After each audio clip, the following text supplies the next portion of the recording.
Assalamualaikum warahmatullahi wabarakatuh. Salam sehat untuk kita semua. Semoga kita semua selalu mendapat lindungan Allah Subhanahu wa Ta'ala ya. Diberikan nikmat sehat walafiat serta dimudahkan segala urusannya. Amin ya Rabbal Alamin. Kesempatan kali ini Mimin akan melanjutkan cerita yang sebelumnya. Seperti apa akhir ceritanya? Mari kita mulai.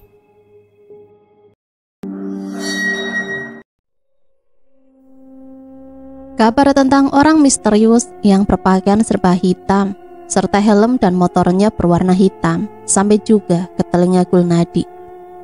Dan Juragan Darusman telah menyebar anak buahnya untuk menyelidiki setiap orang yang berpenampilan dengan ciri-ciri seperti di atas. Kalian pikir aku ini bodoh apa? Banyak cara bagiku untuk menjalani operasiku, mengawasi rumah-rumah kalian yang akan aku santroni. Aku akan kuras semua harta kalian, biar kalian tahu bagaimana rasanya hidup jadi orang miskin. Gunaldi berkata-kata sendirian.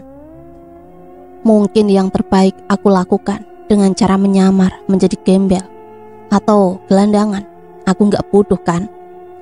Gunaldi memperkirakan merancang untuk melakukan penyantronan nanti malam. Dan untuk itu dia harus melakukan survei ke kampung-kampung untuk melihat situasi sekitar. Diteguknya sisa kopi yang hanya tinggal sedikit, lalu ia menyulut sebatang rokok dan menikmati asap putih kehitaman, sambil mempermainkan menjadi bulatan-bulatan kecil yang kian lama membesar dan akhirnya memburai. Gunaldi memilih pakaian yang telah ia persiapkan. Pakaian lusuh dan kumel, serta sebuah topi yang agak menutupi sebagian wajahnya. Sejenak ia memandang sosoknya di dalam cermin. Ia tertawa sendiri melihat penampilannya yang memang mirip seorang gembel. Tapi jika kita perhatikan dengan seksama, bayangan Gunaldi di dalam cermin itu tidaklah seutuhnya penampakan dirinya. Dalam cermin terlihat sesosok laki-laki yang berperawakan seperti dirinya. Hanya saja dari batas leher hingga kepala, ternyata wujud kepala babi yang sangat mengerikan, dengan moncong berhiaskan taring melingkar, bagaikan sepasang cincin berwarna emas. Telinganya lebar dan memiliki sepasang mata berwarna merah. Siang itu seorang pemuda berjalan tertatih-tatih. Sesekali ia memegang perutnya seperti lapar. Sesekali juga ia berhenti agak jauh dari sebuah rumah yang lumayan besar. Dari balik topinya, kedua matanya tajam mengawasi sekeliling rumah tersebut. Dan seorang laki-laki parubaya keluar dari dalam rumah itu. Melihat pemuda yang sepertinya tengah mengalami kesusahan, lelaki itu pun mendekati pemuda tadi dan berkata, "Abang kenapa? Sepertinya kurang sehat. Abang mau kemana?" Tanya lelaki tadi merasa kasihan melihat pemuda yang sebenarnya adalah Gunaldi. Saya lapar, Pak. Sejak kemarin saya belum makan dan saya tidak punya tujuan. Saya hidup sebatang kara. Gunaldi bersandiwara, seakan benar-benar menyelami aktingnya sebagai seorang gelandangan. "Lantas kamu tidur di mana?" Tanya lelaki tua selanjutnya. "Di mana saja, Pak. Asal ada tempat berteduh, disitulah saya tidur. Kalau saya lihat kamu ini masih muda, masih gagah. Mungkin tenaga kamu juga cukup besar. Kenapa ndak sebaiknya mencari kerja saja? Mungkin kamu bisa ngontrak rumah meskipun kecil. Dan hidup kamu kan lebih teratur. Saya pernah beberapa kali kerja di proyek, Pak. Tapi semua hanya sebentar saja. Saya nggak punya keterampilan apa-apa. Akhirnya seperti ini hidup saya. Maaf, Pak, kalau boleh saya minta air minum. Saya haus berjalan dari pagi tadi." Akhirnya peran Gunaldi mulai berjalan seperti yang ia harapkan. "Aduh, saya sampai lupa. Sebentar, saya ambilkan minum dulu ya." Dan lelaki tua itu pun masuk ke rumahnya. Tak lama kemudian dia membawa segelas air dan sepiring nasi berikut lauknya. Ternyata bapak itu termasuk orang yang dermawan juga. Gunaldi tertawa dalam hatinya. Perannya sebagai seorang tunawisma sudah bisa ia mainkan dengan baik. Nah, ini ada nasi sama lauk, makanlah sampai habis, biar kamu kenyang. Kalau kurang jangan malu-malu untuk minta tambah ya. Lelaki tua tadi memberikannya dan langsung diterima oleh Gunaldi. Dia berusaha menyantap hidangannya sampai habis, padahal perutnya sudah kenyang sedari pagi. Karena sebelum berangkat ia lebih dulu untuk sarapan. Lelaki tua tadi setelah memberikan makan dan minum masuk kembali. Dan sebenarnya dia mengawasi pemuda itu, yaitu Gunaldi, dari balik tirai jendela. Memang mencari pekerjaan di zaman sekarang tidak gampang. Jangankan untuk yang enak, jadi kuli pun susahnya bukan main. Aku tidak menyalahkan kamu anak muda. Lelaki parubaya itu membatin dan timbul niatan untuk menolong pemuda tadi. Setelah melihat sang pemuda sudah menghabiskan makanannya, lelaki pemilik rumah pun kembali menghampirinya. Bagaimana? Apa masih mau tambah nasinya? Sudah cukup Pak, perut saya sudah sangat kenyang. Terima kasih banyak atas kebaikan Bapak. Gunaldi membungkukkan badan sebagai tanda hormat dan berterima kasih. Setelah itu Gunaldi permisi untuk meneruskan langkahnya. Tapi, tunggu anak muda. Kalau kamu mau, saya mau menawarkan satu pekerjaan. Bagaimana? Pertanyaan lelaki tua tersebut tentu saja membuat hati Gunaldi tertawa senang. Sebab orang itu telah jatuh dalam perangkapnya. Bekerja Pak? Iya, saya ada kerjaan buat kamu. Memang berat sih. Saya punya banyak pabrik batu bata dan genteng. Kamu bisa bekerja di salah satu pabrik saya. Oh iya, nama saya Sukandar. Nama kamu siapa? Saya. Gunaldi kelihatan bingung. Dia belum siap jika ada orang yang bertanya namanya. Iya, nama kamu siapa? Biar saya enak bisa panggil nama. Oh, iya Pak, nama saya Sobirin Pak. Nah gitu dong, kamu bisa kerja dan tinggal di pabrik saya. Di sana ada gubuk kecil untuk bekerja. Kamu bisa tinggal bersama beberapa orang karyawan saya yang kebetulan orang jauh. Mereka pulang kampung setiap 3 bulan sekali. Gimana, kamu mau? Untuk sejenak Gunaldi ragu. Baginya itu tidak mungkin, karena dia harus menjaga rumahnya, menjaga kamar pribadinya untuk menjalani ritual. Akan saya pikirkan Pak, karena saya tidak terbiasa hidup terikat. Saya biasa bebas. Gunaldi terpaksa mengeluarkan alasan untuk tidak membuat Pak Sukandar kecewa. Oh, tidak apa-apa. Kalau memang itu niat kamu, saya tidak maksa.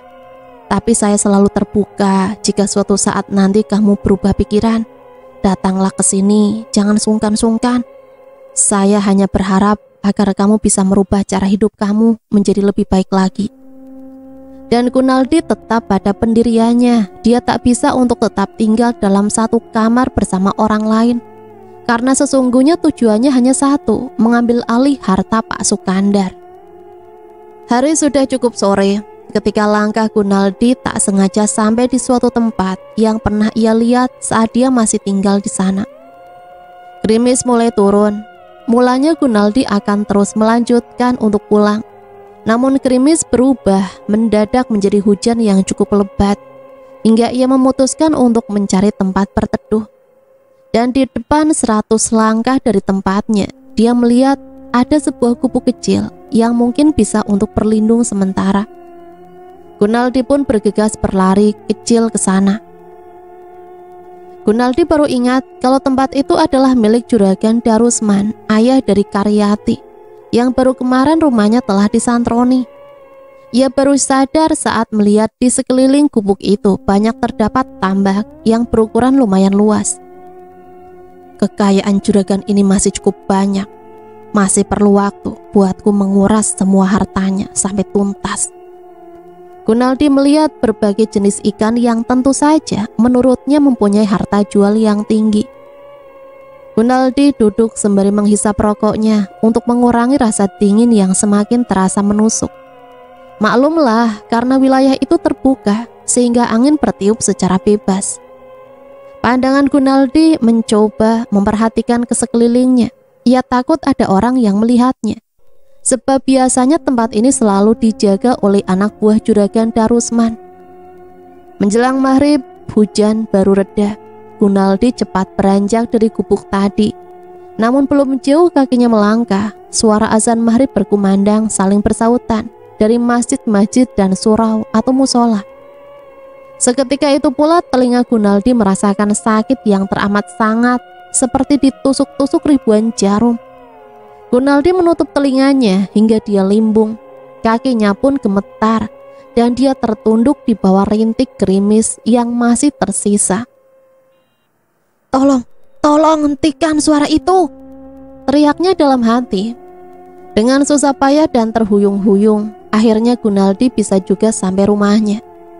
Gunaldi cepat memasak air untuk mandi. Ia tak mau kalau sampai jatuh sakit. Siapa nanti yang akan merawatnya? Istrinya, Putri Cahaya. Itu tidak mungkin. Dia tak mau untuk ikut ke dunia manusia, meskipun dia mencintai Gunaldi. Lalu Gunaldi ingat keluarganya, ayah dan ibunya yang mungkin masih mengharapkan dirinya kembali berkumpul bersama mereka. Air mata Gunaldi tak terasa jatuh bergulir menetes membasahi pipi.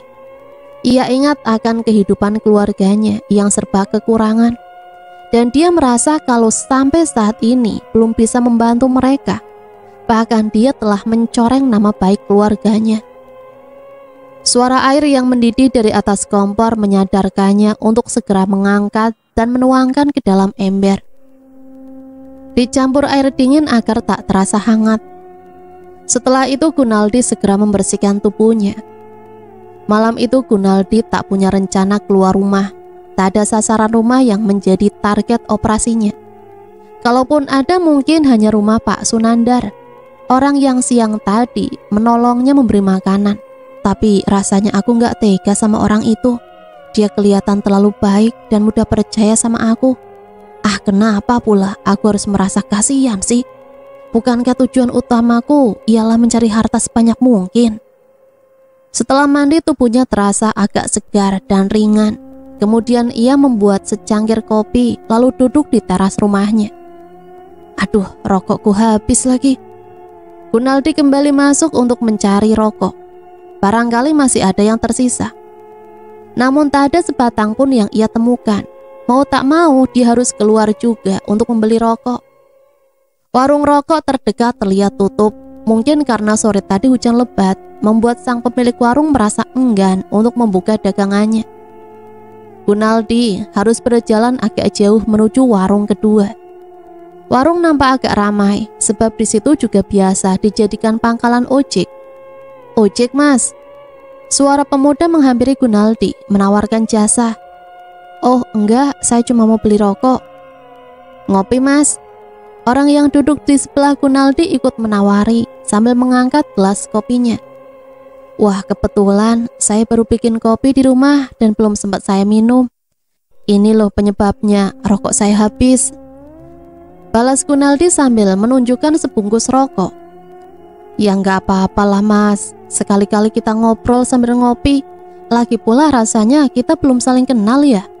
Padahal rumah kita hanya terpisah 5 rumah saja. Biar nanti saya yang gratisin." "Wan, tolong buatkan kopi 1 gelas lagi buat Mas ini," serunya pada pemilik warung. Dengan berat hati, Gunaldi pun menerima segelas kopi. "Iyo Mas, diminum kopinya, mumpung masih hangat. Kalau mau cemilan ambil saja, jangan sungkan-sungkan," kata orang tadi mulai membuka obrolan. "Nama saya Sujatmiko. Nah, rumah saya di sebelah rumah Pak RT. Pekerjaan saya sama kayak dia, cuma saya ojol. Nama saya Rustandi. Saya dari daerah Maruyah. Kebetulan saya ada usaha di kota ini. Jadi ya daripada bolak-balik pulang pergi kan capek. Nah, saya beli rumah itu biar kecil, yang penting bisa untuk berteduh," jawab Gunaldi. Tapi ia merasa keceplosan menyebut nama Rustandi yang sebenarnya nama aslinya. Mas-mas ini ya suka merendah rupanya. Rumah sebagus dan semewah seperti itu kok dibilang kecil. Coba Mas tengok kiri kanan rumah tetanggamu, semua di bawah standar rumahmu, Mas. Oh ya, ngomong-ngomong, usahanya di bidang apa ya kalau boleh tahu? Aku harus bilang usaha apa ya? Sambil berpikir, Gunaldi menikmati kopinya dan menghisap rokoknya dalam-dalam. Saya membuka showroom motor di 2 lokasi. Ya kecil-kecilan lah buat investasi masa depan. Kalau sudah punya keluarga, gak sampai bingung lagi mau kerja apa. Oh, Gunaldi berbohong, namun bohongnya kelewatan. Walah, masih muda sudah punya usaha yang keren. Apa benar belum punya keluarga alias bujangan? Iya mas, saya belum menemukan jodoh yang tepat. Atau barangkali saja ada cewek di kampung ini yang kebetulan mau sama saya. Ya jelas ada toh. Cewek kalau lihat cowok yang sekeren Mas Rustandi ini nggak pakai mikir 2 kali, langsung manggut-manggut. Komentar Sujat Miko yang lebih akrab dipanggil Miko. Mas Miko ini bisa saja toh. Di kampung ini saya lihat banyak orang kaya loh. Saya sempat lihat itu gudang padi atau pabrik bata. Banyak terdapat di sini. Kalau saya sih jauh bila dibandingkan dengan mereka. Memang benar ada beberapa orang kaya di kampung kita ini yang disebut juragan. Misalnya juragan tambak itu namanya Pak Darusman. Juragan pabrik Pak Sukandar. Dia ini punya puluhan pabrik bata dan genteng. Ada lagi juragan beras namanya Kang Amri. Dan masih banyak lagi juragan-juragan kaya di kampung kita ini. Dan saya dengar kabar kalau kemarin itu Juragan Darusman kehilangan uang dan perhiasan dalam jumlah besar. Tapi anehnya, menurut kabar yang saya dengar, semua pintu dan jendela tetap dalam keadaan aman. Tetap terkunci rapat dan sama sekali tidak terdapat bekas perusakan atau pembobolan seperti kebanyakan rumah korban pencurian. Jadi orang mulai kasak-kusuk, menduga-duga jangan-jangan rumah Juragan Darusman itu didatangi makhluk kejadian. Artinya ada orang yang melakukan pesugihan. Tapi itu baru dugaan saja sih, karena memang belum ada buktinya atau memang susah untuk mencari bukti. Dalam hati Gunaldi tertawa terbahak-bahak mendengar cerita dari Miko itu. Apa di zaman sekarang ini, di zaman teknologi serba digital ini, masih ada orang yang menjalani hal gaib semacam itu? Pertanyaan Gunaldi tentu saja hanya berpura-pura belaka. Hal gaib entah itu pesugihan, santet, atau segala yang berbau mistis itu tetap ada. Dunia astral tak akan pernah tersentuh akal sehat dan sulit dibuktikan secara ilmiah.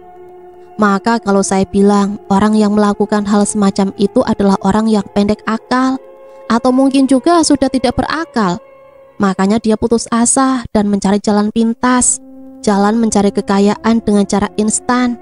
Artinya pada setiap peradaban pasti hal gaib akan terus makin eksis. Contohnya, sekarang kita malah sering melihat di HP ada seseorang paranormal membuat channel. Dia nunjukin dirinya bahwa dia sakti dan mampu menumpas kemusyrikan dukun-dukun ilmu hitam. Apa itu bagus? Belum tentu. Menurut saya itu ria, sombong dan takabur. Kalau memang dia sakti, dia mampu melakukan itu, kenapa juga harus dibanggakan, menunjukkan kalau dirinya sakti lewat video yang tentu saja untuk ditonton oleh banyak orang. Dan ujung-ujungnya kita tahu kalau itu hanyalah konten agar banyak bisa mendapatkan pemasukan. Coba bayangkan followersnya sampai jutaan orang. Berapa penghasilan dari konten itu? Wih, mantap juga pengetahuan Mas Miko ini. Saya sih nggak sempat mikir sampai ke sana Mas. Sebab memang kurang suka dengan konten yang berlebihan seperti itu. Lagian ngapain nantang-nantangi dukun ilmu hitam segala macam. Mending dia menang. Kalau kalah, tapi ya pasti menang dong ya, kan cuma konten. Nah itulah sifat manusia. Punya ilmu bukan buat membantu atau diamalkan dengan cara benar, malah buat konsumsi meraup keuntungan. Waduh, maaf nih Mas, bukannya nggak sopan. Saya ada sedikit kerjaan di rumah. Iya, nulis-nulis, ngecek kekurangan usaha saya. Jadi saya mohon permisi dulu. Dan terima kasih atas gratisan kopinya. Nanti lain waktu kita ngobrol lagi dan saya yang kasih gratisannya, kata Gunaldi sambil bangkit dari bangku papan yang panjang. Oh iya Mas, monggo silakan. Saya juga mau ikutan rapat RT yang katanya ada rencana untuk menambah peningkatan keamanan sehubung ada isu pesugihan. Akhirnya Gunaldi pun pamit untuk segera pulang. Ia tak ingin berlarut-larut bercakap tentang dunia pesugihan segala macam. Dia takut dan cemas kalau akan kebablasan tentang dirinya yang seorang pelaku pesugihan. Sesamanya di rumah, Gunaldi langsung duduk kembali di teras dan melihat cangkir kopinya yang ternyata telah kosong. Hah? Kosong? Padahal waktu aku tinggal beli rokok, cangkir ini masih penuh. Aneh. Apa ada yang masuk ke sini? Atau... Gunaldi berpikir. Tiba-tiba telinganya seperti mendengar sebuah suara yang tak asing baginya. Sepertinya ada temanku dari Gua Siluman yang berkunjung ke rumahku. Gunaldi mencari-cari ke sekeliling depan rumahnya. Dia khawatir jika memang ada bangsa dari negeri istrinya terlihat oleh warga, maka tamatlah dirinya. Orang akan mulai menuduhnya sebagai pelaku nyekik atau pesugihan babi ngepet. Aku di sini, Gunaldi. Dan suara itu terdengar dari bawah kolong meja yang cukup lebar untuk bersembunyi bagi seekor babi. Gunaldi melongo ke bawah meja. Benar saja, di sana seekor babi besar berbulu lebat tengah menelungkupkan tubuhnya. Sebentar, aku buka pintu dulu dan kita ngobrol di dalam saja. Balas Gunaldi kemudian mengajak hewan itu masuk. Setelah itu barulah Gunaldi tahu dengan jelas kalau sosok hewan itu adalah keluarga dekat sang putri. Gunaldi merasa gembira atas kedatangan makhluk utusan dari Goa Siluman Babi. Ternyata masyarakat dari golongan mereka juga memiliki rasa terhadap sesama keluarga.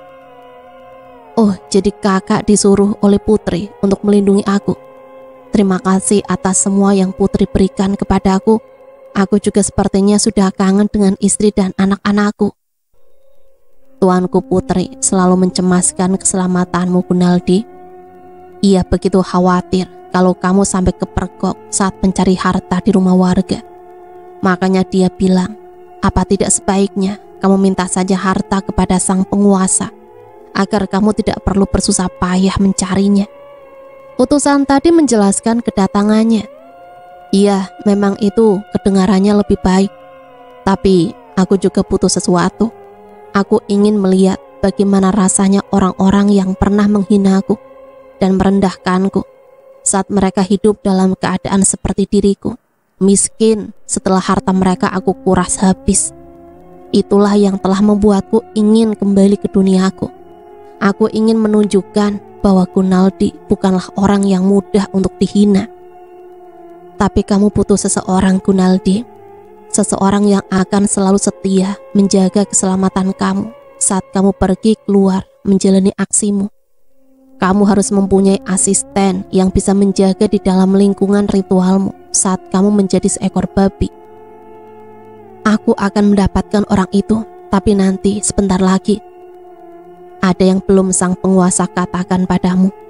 Jangan pernah mencuri atau mengambil uang atau harta milik seorang pemuka agama, karena harta mereka sudah dilindungi dari bara api neraka. Maka jika kamu melanggarnya, kelak kamu akan merasa panas dan bingung untuk mencari jalan keluar. Kamu akan terseret dan akhirnya menjadi makhluk yang paling merugi. Terima kasih, kutukan itu sudah aku dengar saat putri berubah wujudnya menjadi manusia. Mudah-mudahan aku selalu mengingat pesan dari sang penguasa. Oh ya, sebaiknya kakak jika berkunjung ke rumahku, jangan dalam wujud seekor babi seperti sekarang ini.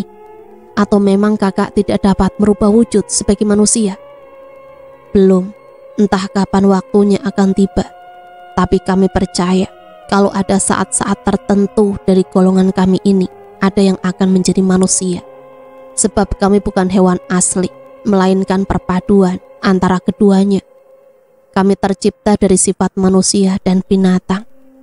Manusia yang punya ambisi untuk mempertahankan wilayah kekuasaannya sehingga mengawini bangsa kami, yaitu bangsa siluman babi. Dan obrolan mereka juga sampai pada kejayaan nama bangsa mereka di kalangan bangsa siluman lain, di mana manusia banyak meminta kekayaan dengan mudah, termasuk segala bentuk pesugihan lainnya. Namun hanya pesugihan babi inilah yang tidak meminta tumbal atau korban persembahan, dan itu yang dilakukan oleh Gunaldi. Siang yang terik, seorang penarik gerobak barang rongsok tengah berteduh di bawah sebuah gubuk kecil. Ia menyeka wajahnya yang terlindungi oleh topi lebar. Dan setelah kita perhatikan, ternyata dia adalah Gunaldi yang sedang menyamar menjadi pengais rezeki sebagai tukang loak beli barang bekas. Namun pandangan matanya tak luput dari sebuah rumah mewah yang berada di depannya.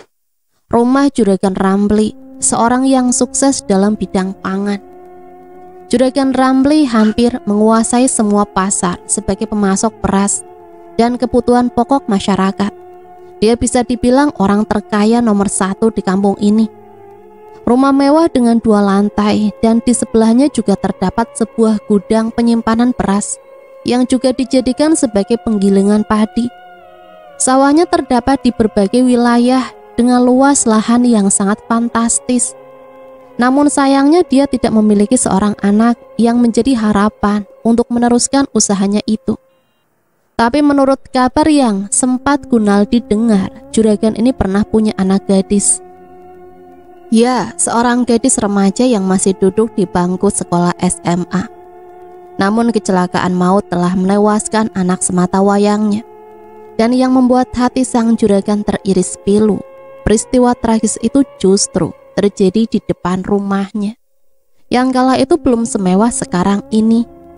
Dan anehnya, sejak kematian putrinya, usaha Juragan Ramli mulai maju dan semakin berkembang. Dari semula hanya menjual beras secara eceran hingga bisa menjadi agen dan penyalur, bahkan beberapa juragan beras lainnya harus bertekuk lutut meminta kerjasama. Dan mereka menyerahkan bendera mereka untuk bergabung dalam satu janji di bawah pimpinan Juragan Ramli. Ini targetku untuk aku datangi malam nanti. Aku yakin kalau di dalam rumah itu akan banyak harta karun yang akan aku pindahkan ke rumahku. Dan kelihatannya suasana cukup mendukung. Aku bisa menembus dari sebelah gudang penggilingan yang menimbulkan suara berisik sehingga bisa menyamarkan suaraku. Gunaldi mengambil botol air mineralnya, meneguknya sedikit kemudian menyulut sebatang rokok. Gunaldi mempelajari situasinya. Jika ada sesuatu hal yang mendesak, maka dia harus memperhitungkannya secara matang. Bagian belakang rumah itu masih terdapat perkebunan yang mungkin masih milik sang juragan. Gunaldi juga sempat menghitung beberapa banyak jumlah karyawan yang keluar masuk ke dalam gudang penyimpanan. Dan setelah yakin kalau semua itu akan ia lakukan dengan mudah, ia pun segera pulang untuk mempersiapkan dirinya nanti malam. Sambil bersiul kecil, Gunaldi menarik gerobaknya di jalan bebatuan kecil. Dia berpura-pura tak mengenali orang yang berpapasan dengannya. Gunaldi terus membawa gerobaknya hingga ke batas luar desa dan berhenti pada sebuah gudang rongsok milik seorang pengepul. Kemudian Gunaldi memberikan uang serta menyerahkan kembali gerobaknya yang memang masih kosong. Di ruangan khususnya, seperti malam yang lalu, Gunaldi sudah menyiapkan semua keperluan yang dibutuhkan. Air bunga 7 rupa yang ia masukkan ke dalam sebuah baskom yang nantinya akan ia gunakan sebagai alat komunikasi pada alam gaib, alam kegelapan milik sang penguasa gua siluman. Sebatang lilin juga telah ia sulut sebagai pengaman jika keadaan memang darurat dan dia dalam bahaya. Bau harum dupa telah menebar memenuhi ruang kecil itu. Tak lupa pula, ia menyulut sebatang rokok cerutu besar yang menebarkan aroma wangi. Gunaldi juga mengenakan pakaian serba hitam, dan dalam genggaman tangannya ada sehelai jarik berwarna hitam.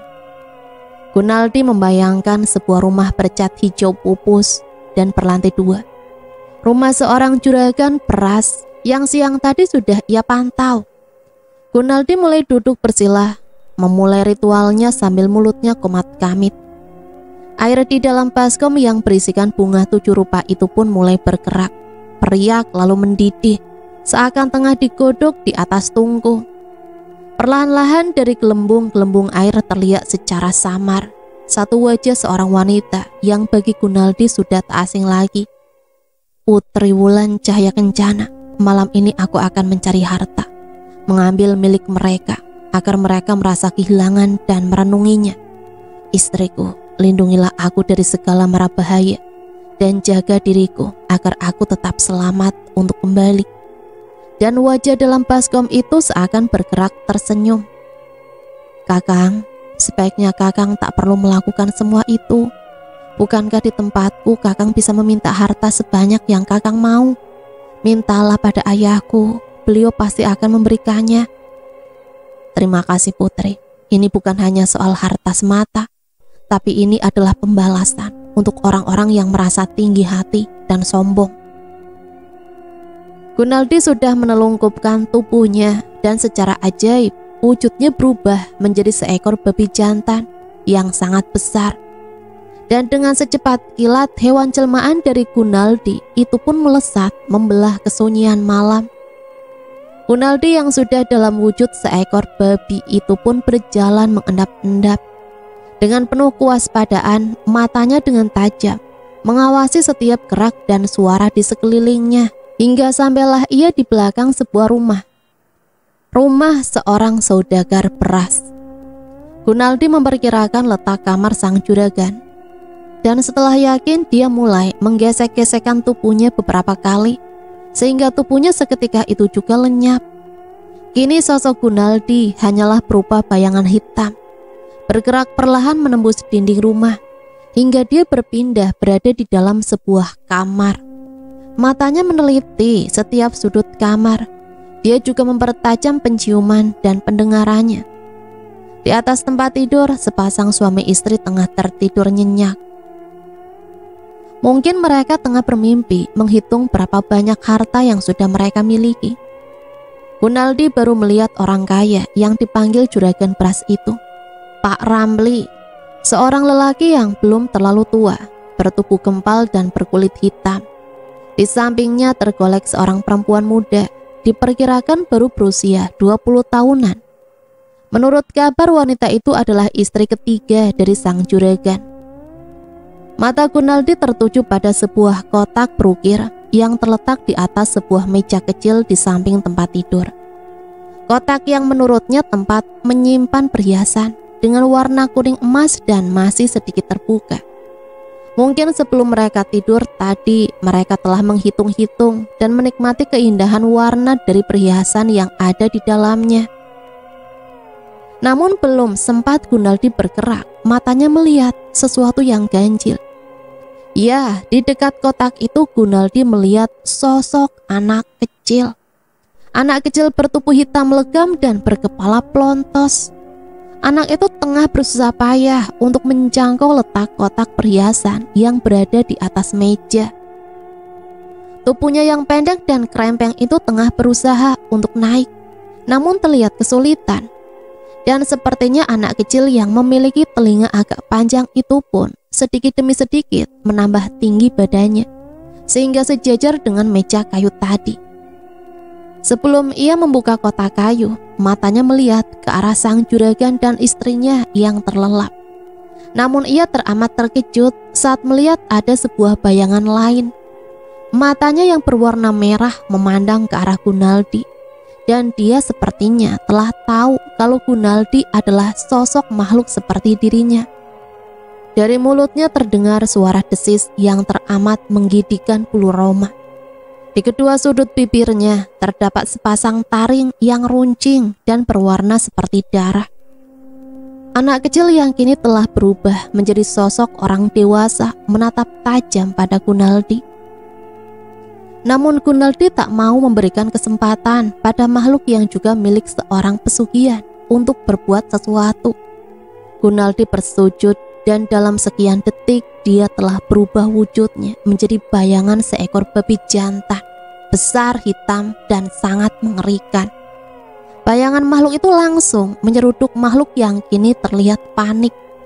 Belum sempat dia bertindak lebih jauh, Gunaldi telah menghujani tubuh makhluk itu dengan taringnya yang melingkar, sehingga makhluk itu terluka dan semakin panik. Kegaduhan itu sempat membangunkan sang juragan dari tidurnya. Sekilas dia memandang sekelilingnya, namun tak terlihat apapun yang terjadi.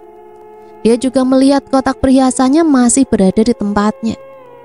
Setelah merasa aman, dia pun kembali untuk tidur dan menganggap kalau suara gaduh tadi mungkin hanyalah ada dalam mimpinya.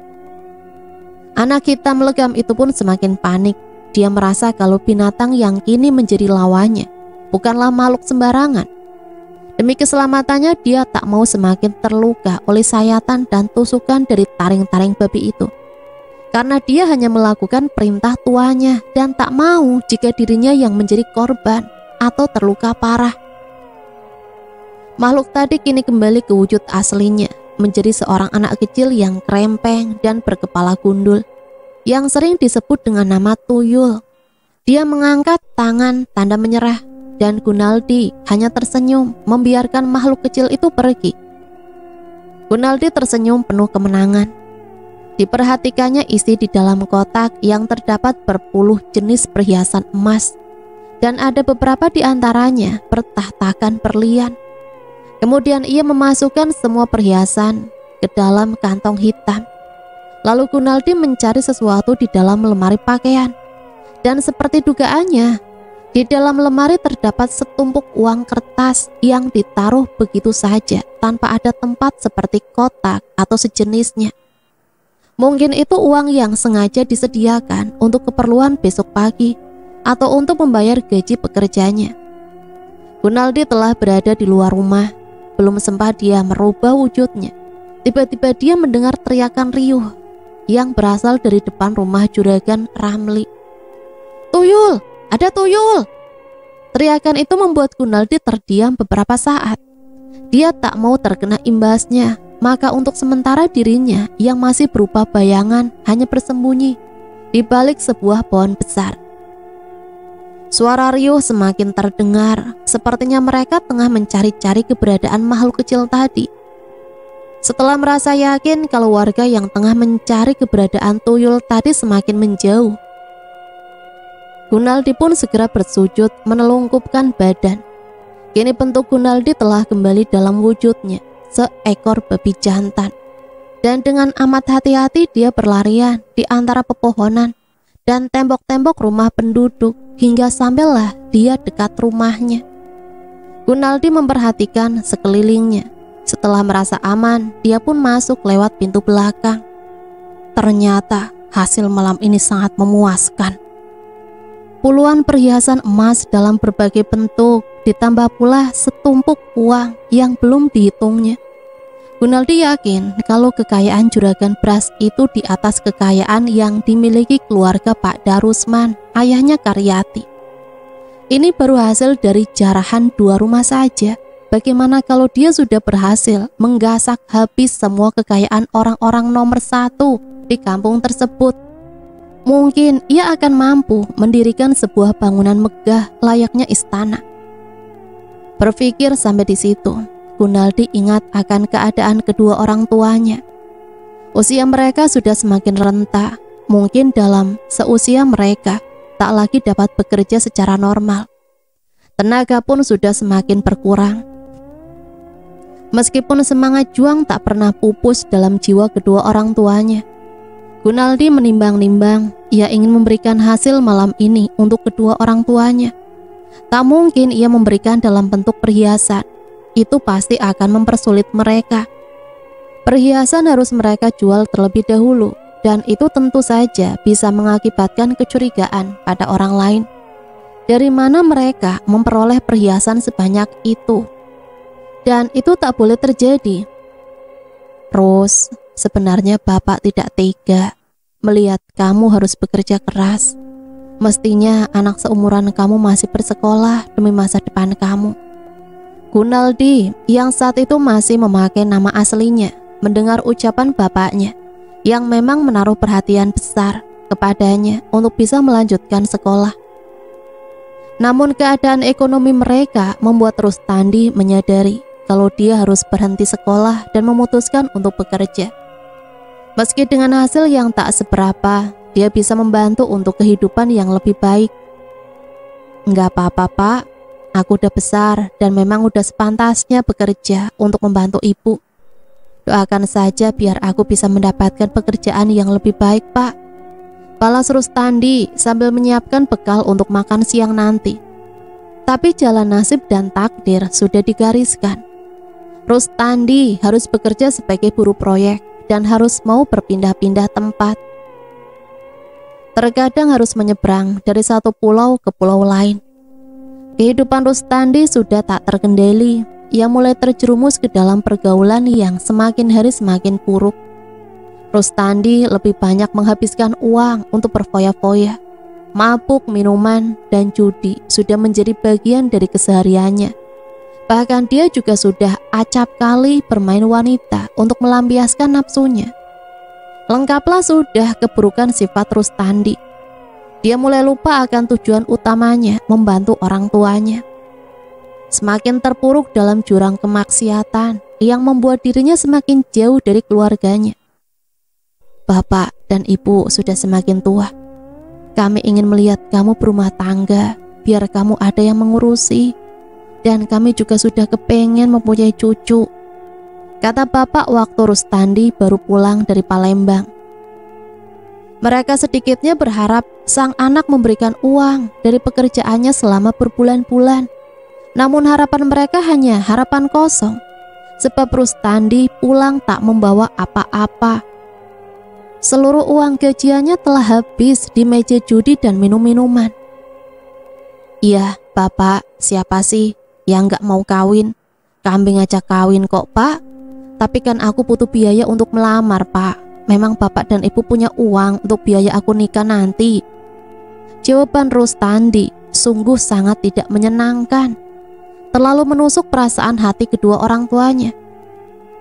Bahkan tanpa disadari, air mata sang ibu mulai mengembang bak kabut yang menutupi pandangannya. Kalau memang terpaksa, tentu saja kami akan usahakan. Meskipun kami harus menjual lahan sawah kami yang tidak seberapa, tapi demi kamu, kami rela untuk menjualnya, balas bapak dengan bijaksana. Bapak ini bagaimana sih? Ya masa untuk biaya nikah harus menjual sawah? Malu dong, nggak keren kedengarannya. Jawaban Rustandi semakin membuat sesak nafas sang bapak. Dan dengan malas ia bangkit dari kursinya, mengakhiri perdebatan yang tak berujung, lalu pergi ke belakang untuk mengambil cangkul. Ya sudah, Bapak mau ke sawah dulu, membersihkan bekas-bekas rumput yang masih tersisa. Apa kamu mau ikut?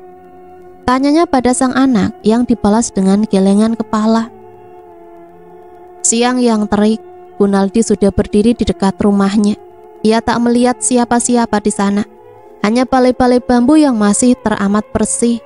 Mesti usianya hampir sama dengan usianya sendiri. Masih terbayang jelas dalam ingatannya saat mereka berkumpul di atas balai-balai itu. Mereka saling bercerita ditemani sebuah ketel, tempat air teh, dan sepiring ketela rebus.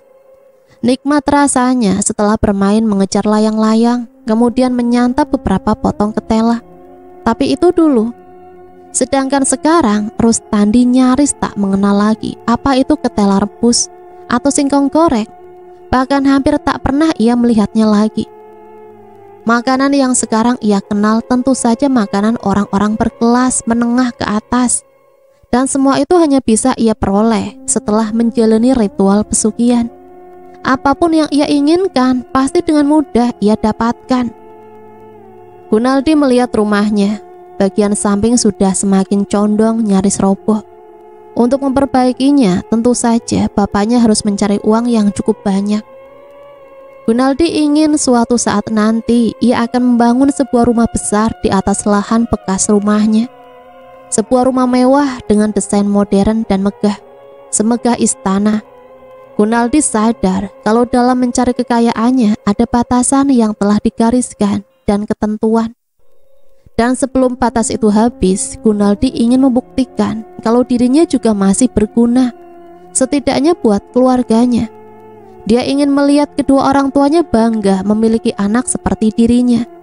Dia ingin warga juga menyaksikan kalau dirinya mampu meraih mimpinya, dan bukan seorang anak muda yang culas, pemabuk dan urakan atau arogan.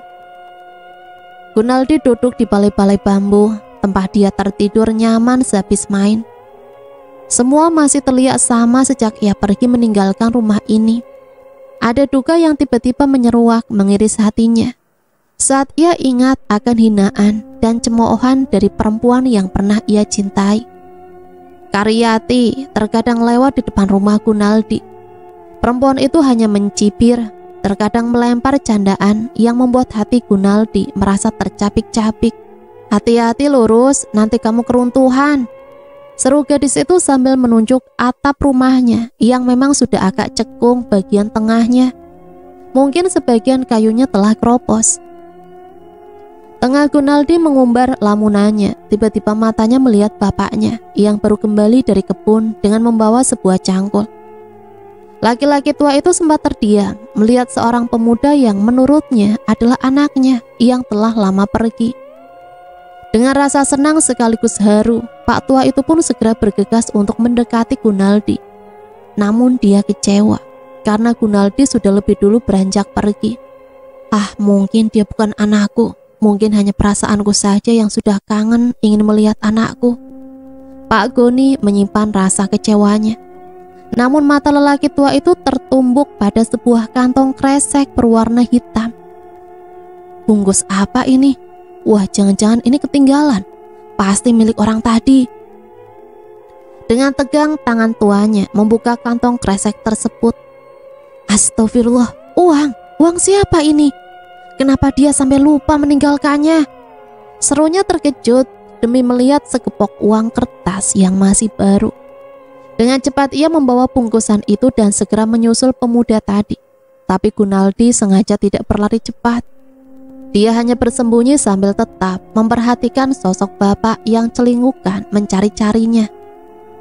Cepat amat hilangnya, kayak demit. Pak Goni pun kembali ke rumahnya. Dia keluarkan semua isi bungkusan tadi, dan di antara lembaran uang terdapat secarik kertas bertuliskan, "Gunakan uang ini sebaik-baiknya, semoga bermanfaat." Apa? Uang ini untuk aku? Aku takut menerimanya. Jangan-jangan Pak Goni menerka-nerka maksud uang yang ditinggalkan pemiliknya. Tapi dia juga ingat kalau beberapa waktu lalu dia juga mendapat bungkusan uang, meski dalam jumlah tak sebanyak sekarang. Pak Goni benar merasa aneh dan tak habis pikir, mana mungkin orang akan meninggalkan uang sebanyak ini. Dia masih mengingat pemuda yang duduk di balai bambu tadi. Ia seperti yakin kalau itu adalah Rustandi. Tapi kenapa harus pergi lagi? Orang tua mana yang akan merasa pangling dengan anak kandungnya sendiri? Getaran batinnya pun mengatakan kalau dia memang anaknya. Lalu dari mana dia mendapatkan uang sebanyak ini? Bukankah Rustandi selalu berfoya-foya menghabiskan uang gaji mingguannya hanya dalam satu malam saja? Ada apa toh, Pak? Kelihatannya bapak seperti orang bingung, mondar-mandir ke sana kemari. Tanya istrinya yang juga baru pulang dari rumah tetangganya yang akan mengadakan syukuran 7 bulanan. Anu loh Bu, bapak lagi nyari orang tadi duduk di sini. Sepintas bapak melihat dia itu pasti Rustandi Bu, anak kita. Tapi belum sempat bapak mendekat, dia sudah pergi. Dan perginya cepat sekali seperti hantu. Dan yang lebih membuat bapak bertambah heran, dia meninggalkan ini Bu. Balas Pak Goni memperlihatkan kantong kresek. Apa isinya Pak? Uang dalam jumlah banyak Bu. Nih coba ibu lihat sendiri. Mata sang istri terbeliak lebar. Tangannya sampai membekap mulut yang akan mengeluarkan teriakan. Terkejut melihat setumpuk uang kertas yang baru dalam jumlah yang banyak sekali. Uang? Apa mungkin dia juga yang telah menaruh uang di dahan jambu tempo hari, Pak? Apa Bapak tidak merasa kalau ada yang tak lazim di keluarga kita? Maksud Ibu, kalau memang Rustandi pulang, kenapa dia tak mau melihat kita?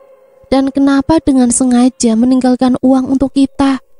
Ibu jadi ragu kalau orang itu tentu bukan Rustandi. Sebab seandainya Rustandi bekerja, berhemat sekalipun, belum tentu ia bisa mendapat gaji sebanyak ini sejak dia menghilang. Atau jika benar dia anak kita, namun dia tak mau kelihatan oleh kita, apa dia sudah berubah? Berubah menjadi seorang perampok misalnya? Wih, ibu ini kok malah ngawur. Ya mana mungkin Rustandi berani melakukan itu, Bu. Rampok itu butuh keberanian, nyali yang besar. Harus pintar membaca situasi dan gak sendirian. Nah itu masalahnya. Kalau bukan dari hasil merampok, lalu dari mana? Nyupang, ngiprit, atau melakukan pesugihan? Sudah, ibu ini kok malah tambah ngawur aja. Nah, simpan uang ini baik-baik. Barangkali saja dia kembali dan menanyakannya. Karena ini memang ketinggalan dan jangan cerita kepada siapapun. Sebab perusahaannya bisa panjang. Iya Pak, biarlah hanya kita yang tahu. Jangan sampai ini tersebar, kita bisa celaka. Jangan-jangan nanti kita yang dituduh melakukan pesugihan. Ya itu maksud Bapak, jangan kita pakai dulu uang itu. Bukankah uang yang kita temui tempo hari masih ada? Walah Pak, bukannya masih ada, tapi nggak akan habis kita pakai setahun ke depan. Kalau kita menggunakannya secara irit, seperti yang sudah bisa kita lakukan. Makan seadanya saja dan nggak usah neko-neko. Anggap saja seperti kita tak mempunyai uang. Itu betul Bu, lagi pula Bapak lebih suka makan seadanya saja, ikan asin, sambal dan lalap, ketimbang makan daging yang kata orang pinter bilang kolesterol atau itulah. Hidup sederhana sekalipun uang di tangan kita bisa saja kita anggap milik kita, dan kita adalah orang kaya. Sudahlah Pak, sekarang sudah hampir sore, itu ayam bebek dan kambing belum dikasih makan. Iya, Bapak hampir lupa. Uang memang bisa membuat kita jadi lupa, Bu. Keesokan harinya barulah tersiar kabar kalau kemarin malam telah ada sebuah kejadian di rumah Juragan Ramli, seorang pengusaha beras ternama di desa itu. Kabar itu pun sampai ke telinga Pak Goni dan istrinya.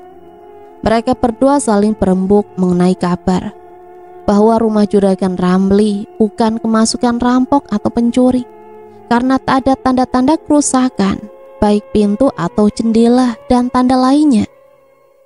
Dari argumen warga mengatakan kalau ada pelaku pesugihan yang masuk ke rumah sang juragan. Namun sejauh ini belum ada yang melihat makhluk jadi-jadian dalam wujud apapun. Kecuali mereka pernah melihat penampakan seorang anak berkepala gundul dan kulitnya hitam legam yang mereka percayai itu sebagai tuyul. Menurut cerita sampai saat ini belum pernah ada yang mengatakan kalau tuyul bisa mengambil uang dalam tumpukan dan perhiasan. Karena tuyul dari banyak cerita hanya bisa mengambil lembar demi lembar uang kertas dan tak pernah mendengar kabar tuyul membawa perhiasan, apalagi dalam jumlah yang banyak. Waduh Bu, sepertinya uang yang ada pada kita itu miliknya Juragan Ramli Bu. Jumlahnya hampir sama dengan uang jumlah yang kita simpan. Apa Ibu punya solusi? Apa tidak kita serahkan saja uang itu kepada pemiliknya agar kita terbebas dari semua masalah?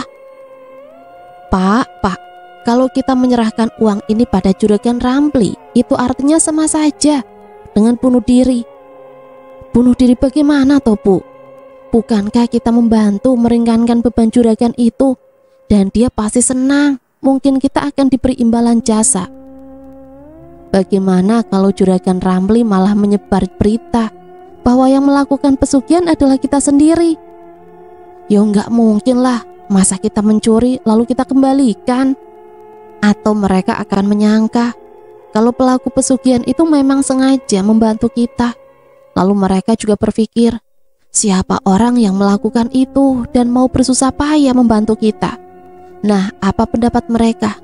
Jelaslah mereka akan menduga kalau orang terdekat dengan kita ya pasti anak kita kan.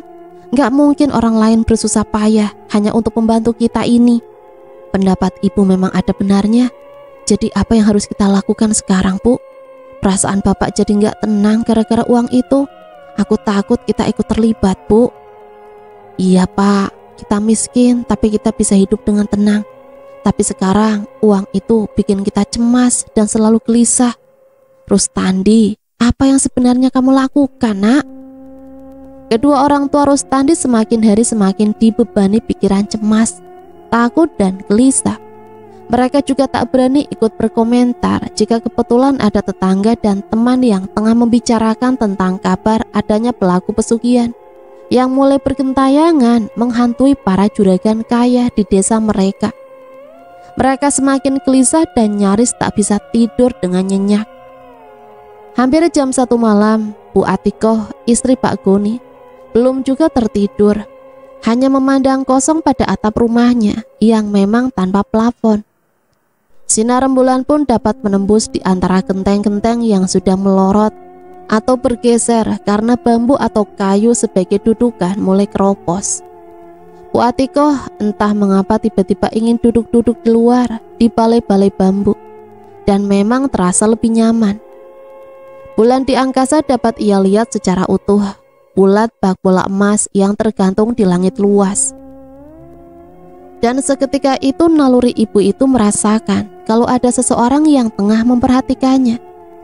Naluri Ibu Atikoh ternyata benar, sebab ketika ia melihat ke sebuah pohon besar, ada sesosok bayangan layaknya seperti manusia. Ibu Atikoh terkesiap, ia ingin berteriak, namun bayangan tadi sudah lebih dulu menghilang, dan hanya terdengar suaranya saja yang mengatakan, "Ibu, aku ini Rustandi, aku anak ibu, dan aku belum mati, Bu. Aku hanya pergi karena malu atas perbuatanku yang telah mencoreng nama baik bapak dan ibu. Aku juga malu pada semua orang." Suara Rustandi terdengar pelan seakan berbisik di telinga ibunya. Tapi kenapa kamu datang malam-malam begini? Dan kenapa hanya bayanganmu saja? Kenapa? Kemana ragamu, Nak? Balas sang ibu sambil gemetaran. Jika ibu melihat wujudku sekarang, mungkin ibu akan pingsan. Karena sekarang aku bisa berubah wujudku menjadi seekor hewan, Bu. Maksud kamu bisa menjelma dalam bentuk binatang, Nak? Kenapa bisa begitu? Ini mungkin sudah jalan hidupku, Bu. Sudah menjadi takdir yang terburuk bagiku. Aku tidak menjalani pesugihan, namun sebagai rasa terima kasihku telah diselamatkan dari kematian, maka aku bersedia menerima segala resikonya. Aku adalah makhluk terkutuk yang tak akan pernah mendapat ampunan sampai ajal menjemput. Maka sebelum waktunya tiba, aku ingin membuktikan kalau aku juga bisa menjadi orang hebat di kampung kita, Bu. Aku akan membuat rumah kita yang reot ini menjadi sebuah istana, dan akan aku habisi seluruh harta orang kaya di kampung ini, agar mereka merasakan betapa sakitnya menjadi orang miskin, Bu. Rustandi, kenapa dendam kamu sampai sedemikian besar sehingga kamu sesat, anakku? Biarkanlah, Bu, dan akan aku buktikan pada saatnya nanti. Karyati juga akan jatuh ke dalam pelukanku, Bu. Karyati? Oh, jadi kamu masih memendam cinta kamu terhadap gadis itu? Karyati akan segera menikah, Nak. Tak apa jika dia menikah, Bu, tapi pada akhirnya dia tetap jadi milikku. Aku pergi dulu, Bu, dan sampaikan salamku pada Bapak. Sampai di situ, bayangan Rustandi pun raib entah kemana. Malam sudah beranjak menuju pagi. Seekor babi hutan bertubuh besar menyelinap di antara pepohonan besar. Matanya yang merah memandangi sebuah rumah berlantai 2 yang paling mewah di desa itu. Rumah terlihat begitu sunyi, seolah sudah tak ada lagi kehidupan di dalamnya. Gelap semua, jendela kaca di lantai bawah. Namun Gunaldi yang sekarang berwujud hewan itu melihat ke atas rumah besar itu. Ada cahaya lampu yang masih menyala dari sebuah ruang di lantai atas.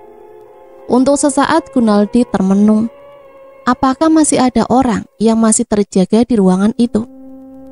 Gunaldi bimbang, haruskah dia gagal untuk melakukan operasinya malam ini dan harus kembali dengan tangan hampa?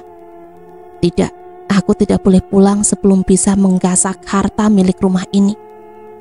Maka dengan nekat ia menyusuri sepanjang tembok bangunan itu untuk meyakinkan di mana letak kamar utama, kamar pribadi Juragan Sukandar. Lelaki yang telah baik hati memberikan makan dan menawarkan pekerjaan untuknya. Tak ada belas kasihan untuk siapapun, walau orang itu telah baik hati padaku. harta mereka adalah tujuan utamaku. Gunaldi membaringkan tubuh hewannya dan dalam sekejap saja tubuh hewan itu pun sirna. Menjelma sosok bayangan manusia yang dengan cepat menembus dinding yang ia yakini kamar pribadi Juragan Sukandar. Sosok jelmaan Gunaldi untuk beberapa saat terdiam. Ia memandang ke tempat tidur yang hanya ditempati seorang wanita cantik. Berarti Juragan memang berada di lantai atas. Aku harus cepat bergerak sebelum dia kembali ke kamar ini. Gunaldi dengan cepat bergerak menuju lemari pakaian, sebab hampir semua orang kaya menyimpan harta mereka di dalam sana. Namun dia tak menemukan apapun. Penciumannya tertuju pada kolong tempat tidur, dan Gunaldi segera menyusup masuk kolong untuk memastikan keadaan harta itu. Tangannya merasakan getaran pada beberapa lantai keramik, dan dengan pelan ia mencongkel keramik pertama sampai yang terakhir terasa getarnya. Dan benar saja, di dalam sana terlihat sebuah kotak besar berwarna hitam. Dengan sedikit gemetar dia berusaha membuka kotak yang terkunci rapat. Gunaldi terdiam, berpikir bagaimana cara membuka kotak tersebut yang ternyata menggunakan angka-angka rahasia. Tak ada cara lain, Gunaldi harus merusak kunci dengan mengeluarkan hawa panas yang ia salurkan lewat telapak tangannya. Kunci pun terbuka. Mata Gunaldi terbelalak lebar melihat batangan emas memenuhi kotak tersebut. Ia mulai berpikir untuk sekian kalinya membawa kotak tersebut. Namun belum sempat ia menyeret kotak, lama-lama telinganya mendengar suara langkah kaki yang tengah menuruni tangga. Dan ayat suci mengiringi langkah kakinya. Seketika itu pula tubuh Gunaldi bergetar hebat seperti orang demam. Ia menyadari kalau sudah tak ada lagi waktu yang tersisa. Dengan cepat ia mengambil beberapa batangan emas, kemudian bergerak bagikan kilat menembus dinding. Walau dengan cara ia paksakan. Ia tak ingin sampai terluka mendengar suara bacaan ayat-ayat suci. Dan Gunaldi harus berjalan ekstra hati-hati karena hari mungkin sebentar lagi menjelang subuh. Sesampainya di rumah, Gunaldi merasakan panas dingin di sekujur tubuhnya. Ia hanya termenung, terdiam di dalam ruangan khususnya. Dipandanginya dupa yang masih mengepul sisa pembakaran tadi malam. Air bunga di dalam baskom pun terlihat tenang. Hanya saja api dari sebatang lilin masih sedikit bergoyang mengikuti gerakan nafasnya. Dia teringat pesan dari sang penguasa gua siluman yang telah mewanti-wanti agar jangan sampai mengambil milik orang alim. Karena harta yang mereka miliki adalah sebagian dari tirakat yang selalu mereka jalani. Tapi Gunaldi memaksakan kehendaknya. Demi harta, dia tak lagi peduli dengan peringatan dari sang penguasa. Satu-satunya cara agar dia bisa aman dan terlepas dari ancaman bahaya, dia harus segera mencari seorang wanita untuk dijadikan istri dan menjaga keselamatan dirinya. Dan mungkin ada seorang yang bisa membantunya dengan cepat untuk mencarikan wanita. Sujat Miko, atau yang ia panggil Miko, ternyata sedang berada di pangkalan ojek. Maka ketika melihat Gunaldi, ia segera memanggilnya agar mendekat. "Mau kemana, Thomas?" tanyanya. Gunaldi mengajak Miko untuk duduk di bangku panjang memesan 2 gelas kopi. "Kita ngopi sambil ngobrol dan sekarang saya yang traktir." "Wah, kebetulan sangat, Mas. Saya memang mau ngopi, cuma belum dapat penumpang. Kalau hutang dulu kan nggak baik, masih pagi." "Iya, betul itu. Aku tuh mulai merasa kerepotan loh, mengurus rumah sendiri, cuci baju sendiri, dan masak. Tapi kadang-kadang sih aku kepikiran gimana ya kalau cari istri saja. Semua demi meringankan beban pekerjaanku di kantor, dan di rumah ada yang mengurusnya. Ya memang sudah seharusnya. Saya kira Mas Gun sudah cukup segalanya. Cukup umur, cukup dewasa dalam pemikiran, dan cukup dalam hal materi. Jadi nggak ada alasan untuk menunda-nunda rencana berumah tangga. Tapi ngomong-ngomong, udah ada calonnya belum? Kalau belum ada, mau nggak saya carikan?" Tinggal Mas bilang tipe cewek pilihan Mas. Sayangnya belum punya Mas, tapi buat saya yang paling saya suka perempuan yang hidupnya pernah menderita. Seperti yang pernah berurusan dengan hal hukum misalnya, atau perempuan yang sudah terbuang dari kehidupan masyarakat. Artinya saya ingin membantu agar dia hidup dalam kehidupan yang sebenarnya, tidak terkucilkan dan dipandang sebelah mata. Oh, artinya Mas ingin mengangkat derajat wanita itu agar bisa kembali ke jalan yang benar. Sepertinya saya tahu siapa perempuan yang Mas cari itu. Mas Miko sepertinya menyambut baik niatan Gunaldi dan ia mendukungnya. Apa Mas nggak keberatan kalau nanti cewek itu saya ajak ke rumah si Mas? Oh, tentu saja enggak lah Mas. Malah saya berterima kasih atas perhatian Mas Miko yang sudah mendukung niatan saya. Iya Mas, nanti saya usahakan. Dan dari obrolan itu mereka lanjutkan sampai pada suatu ketika Miko membawa seorang wanita yang ia kenalkan pada Gunaldi. Sujat Miko atau yang akrab dipanggil Miko siang itu datang mengunjungi kediaman Gunaldi. Miko tidak sendirian, tapi dia ditemani seorang wanita muda yang berparas cantik.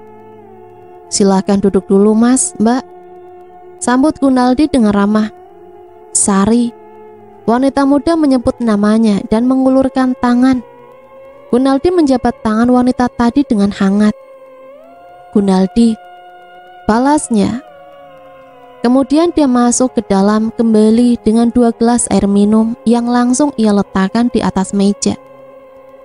Neng Sari ini sengaja saya ajak ke sini untuk saya kenalin sama Mas Gun. Ya, barangkali antara Mas Gun dan Neng Sari ada kecocokan gitu. Yang satu kaya dan yang satu cantik. Silahkan kalian berdua ngobrol-ngobrol nyantai dulu, sementara saya mau ngojek dulu.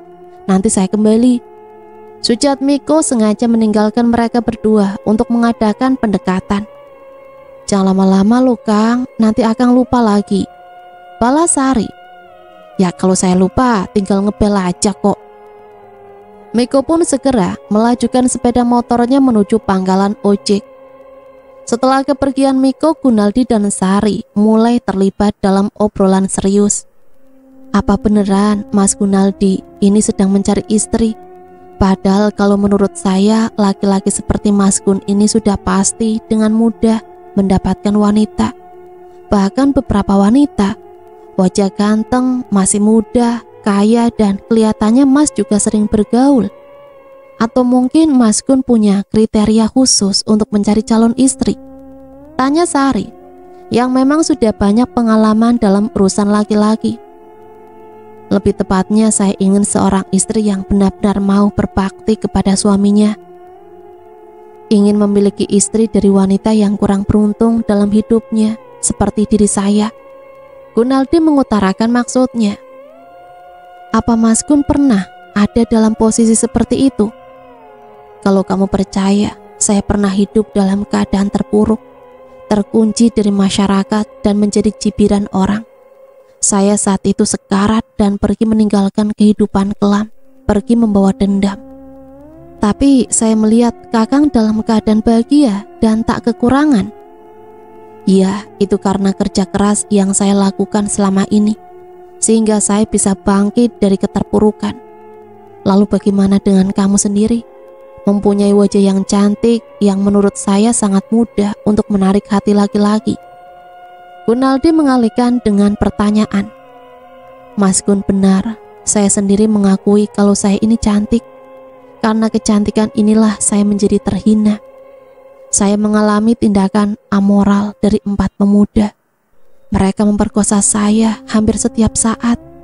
Mereka mengurung saya dan keluarga saya mulai cemas. Karena berhari-hari saya tidak pulang. Beruntung ada orang yang mendengar teriakan saya di tepi hutan sana. Dan entah bagaimana caranya saya bisa bebas dari mereka yang telah mengurung saya. Sejak saat itu saya merasa malu untuk bertemu orang lain selain keluarga sendiri. Dan anehnya saya tidak dapat menceritakan orang yang telah menganiaya saya.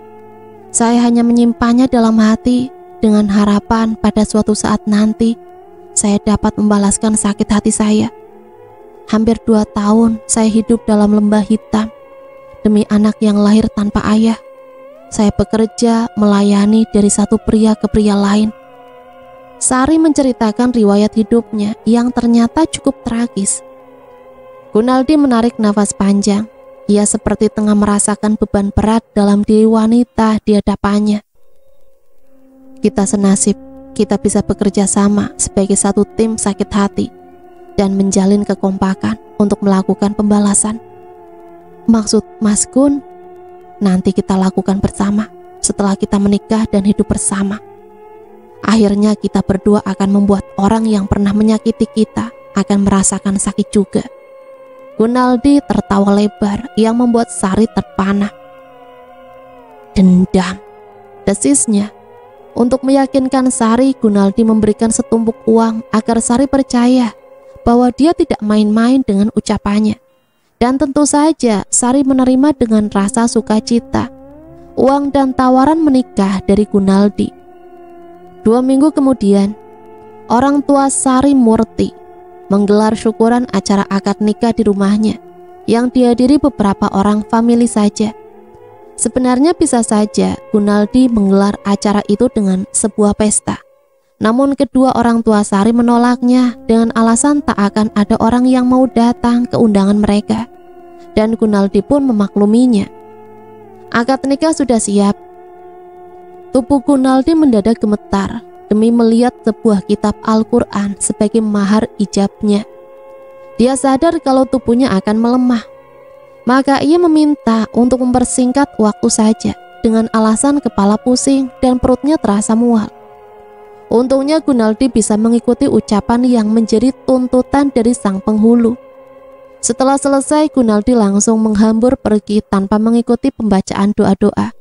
Dia sadar jika terlambat, maka akibatnya akan fatal, dan itu tak boleh terjadi.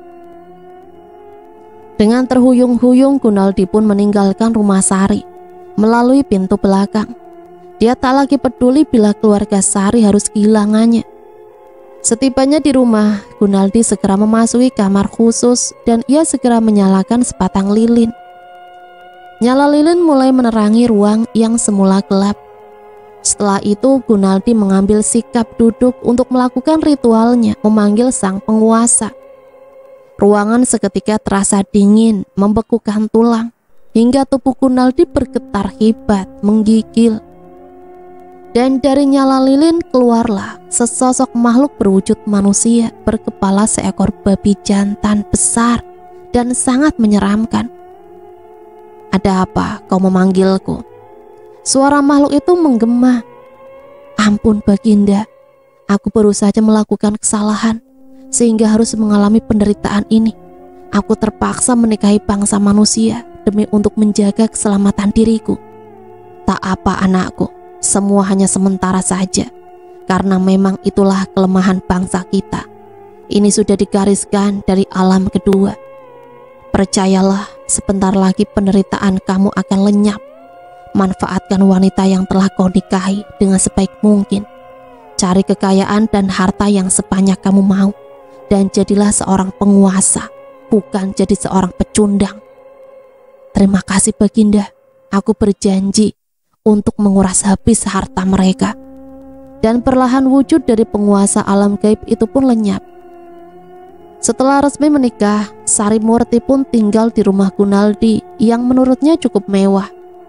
Keseharian Sari sama seperti istri-istri kebanyakan, melayani suami hingga merawat rumah dengan baik. Pada minggu kemudian, barulah dia merasakan ada kejanggalan yang ia temukan. Bermula saat Sari tengah membersihkan rumah. Ada sebuah ruangan yang belum pernah ia bersihkan, karena pintunya selalu tertutup rapat. Namun pagi ini, Sari melihat pintu ruangan yang biasanya tertutup agak sedikit terbuka. Dengan membawa sapu, dia menuju ke sana dengan maksud membersihkan ruangan itu. Dari pintu yang terbuka sedikit itu, Sari mencium aroma yang sangat harum dan menyengat. Aroma dupa. Sari ingat kalau dulu orang tuanya juga sering membakar dupa pada hari-hari tertentu, misalnya malam Jumat Kliwon. Aneh, masa masih muda udah kayak mbah, pakai bakar dupa segala, mau manggil jin apa? Tangan Sari mendorong pintu hingga terbuka lebar dan matanya terbeliak kaget. Di sana terpampang pemandangan tidak layak bagi seorang lelaki muda seperti Gunaldi. Ih, ini kamar apaan? Kok mirip kamarnya Mbah Dukun? Sari melangkah semakin dekat. Diperhatikannya satu persatu benda yang terdapat di lantai beralaskan karpet berwarna merah. Ada baskom yang berisi air dengan taburan bunga-bungahan. Baki panjang masih terdapat aneka buah dan makanan berikut sebutir telur dan sebatang rokok cerutu. Dan sebatang lilin tepat terdapat di bagian tengah. Sari sempat mengusap lengannya yang tiba-tiba merasa merinding. Dan dia tak jadi membersihkan ruangan itu karena khawatir kalau suaminya tidak mengizinkannya, dan kembali menutup pintu dengan rapat. Namun baru saja dia membalikkan badan untuk meninggalkan ruangan tersebut, Gunaldi sudah berdiri di belakangnya, hingga Sari merasa terkejut bukan main. Apa yang kamu lakukan di sana? Tanya Gunaldi membuat Sari menundukkan kepalanya. Duduklah. Ada yang ingin aku katakan tentang kamar itu. Sari mengikuti suaminya duduk di ruang tamu. Kamar yang baru saja kamu masuki adalah kantor pribadiku. Sari yang semula takut akan dimarahi Gunaldi sekarang malah merasa heran dan dia tertawa. Kantor? Mas, bikin aku ketawa aja. Semua orang juga tahu mas, yang namanya kantor itu tempat kerja. Dan sudah pasti ada meja, kursi, buku-buku, atau komputer lah. Lah ini, aku cuma lihat peralatan dukun. Itu tempat melakukan ritual, mas. Kamu benar. Setiap kantor tentu memiliki peralatan. Dan itulah peralatan kantor milikku. Dan kelak kamu ada di dalam sana, menjadi asisten pribadiku. Asisten pribadi? Apa maksud kamu, mas? Aku mencari istri bukan untuk saling melengkapi hidup dalam rumah tangga, hanya bercinta dan memiliki anak-anak. Tapi aku menemukan kamu sebagai wanita yang terbuang, terkucil dari masyarakat. Aku tahu kamu mempunyai dendam yang sama dengan diriku. Maka kamu masuk dalam kriteria seorang istri dengan latar belakang yang sama. Kamu bisa mengambil uang, harta yang aku punya. Asalkan kamu juga membantuku mencari harta dan kekayaan dengan caraku. Mas, kamu memang benar. Aku mempunyai impian untuk menjadi wanita terpandang, tidak lagi menjadi cemoohan warga. Dan aku juga ingin membalas sakit hatiku terhadap pria yang telah menyebabkan hidupku hancur. Bagus, sekarang aku akan berterus terang mengatakan siapa diriku yang sebenarnya. Ucap Gunaldi memandang lekat wajah Sari yang kini sudah menjadi istrinya. Aku adalah seorang pelaku pesugihan. Jangan kaget, tapi aku tidak meminta tumbal dalam mencari kekayaanku. Semua resiko aku yang akan menanggungnya. Maka kamu tetap aman selagi menurut dan patuh serta setia padaku. Aku akan tunjukkan siapa sebenarnya diriku. Sekarang masuklah ke ruangan kerjaku. Lanjut Gunaldi, dan Sari meski dengan perasaan takut akhirnya dia mengikuti suaminya masuk ke ruangan kerjanya. Gunaldi mengganti semua bekas sesaji ritualnya dengan yang baru, dari lilin sampai air bunga dan sesaji lainnya. Duduk dengan tenang dan tak usah tegang. Sebatang lilin telah menyala, begitu juga dupa yang telah ia bakar. Gunaldi menggunakan pakaian serba hitam dan secarik kain hitam sudah ia genggam.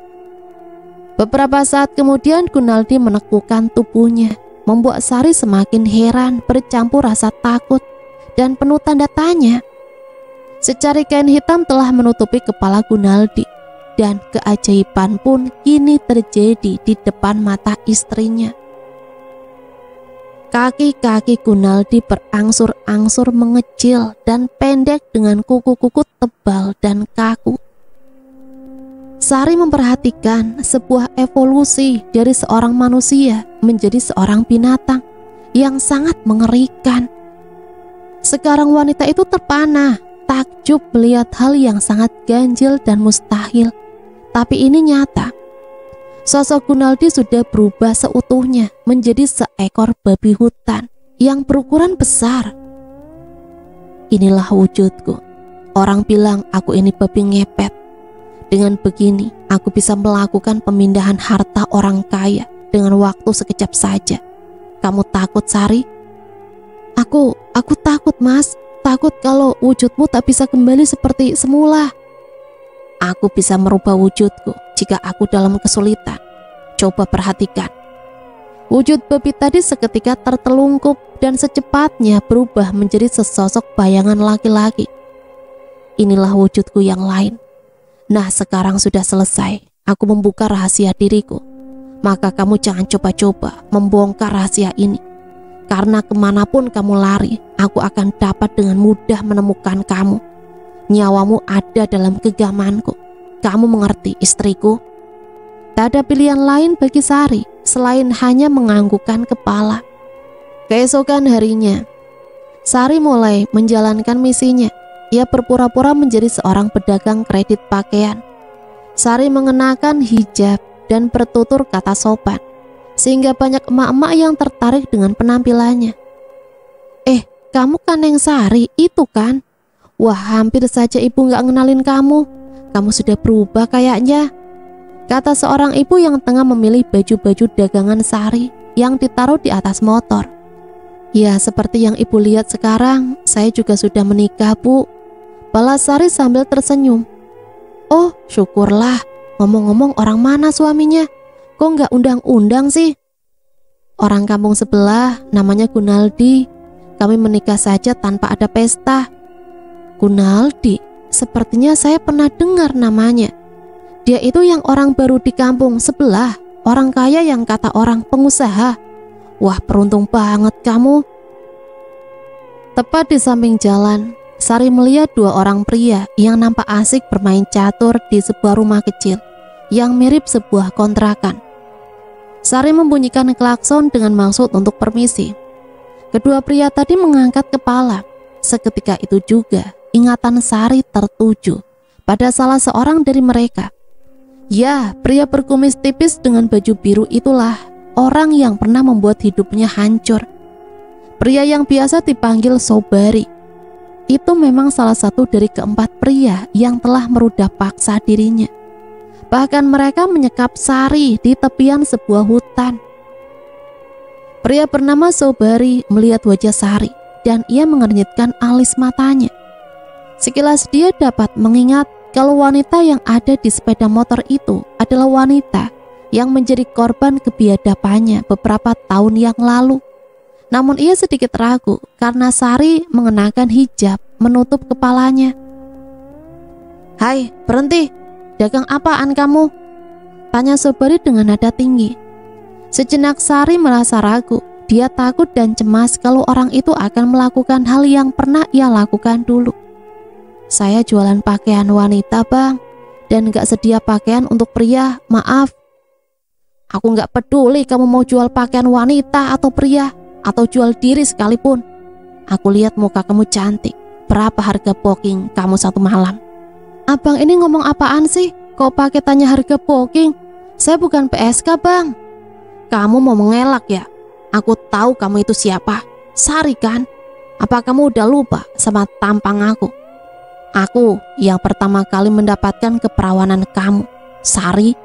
Dan sekarang karena aku lihat kamu udah berubah, aku mau kamu ngelayanin aku. Nah, sebut aja berapa harga bookingan kamu satu malam. Tuh, aku tinggal di situ. Atau kamu butuh duit sekarang? Ayo kita masuk.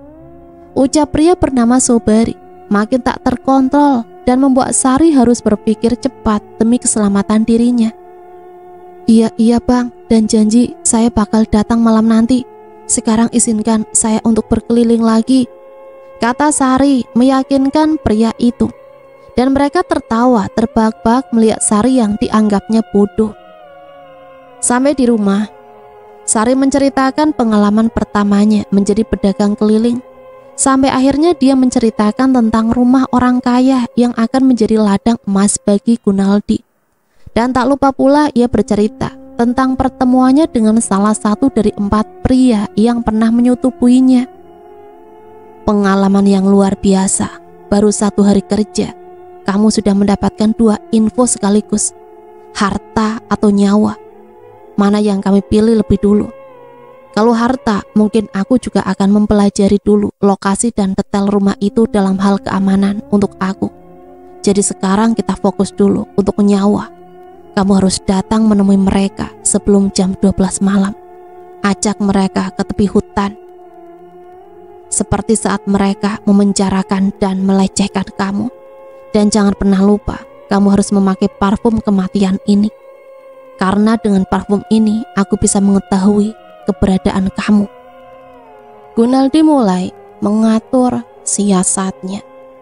Nah teman-teman, ceritanya sampai di sini dulu ya. Nanti sambung lagi ke part yang selanjutnya. Matur suwun, wassalamualaikum warahmatullahi wabarakatuh.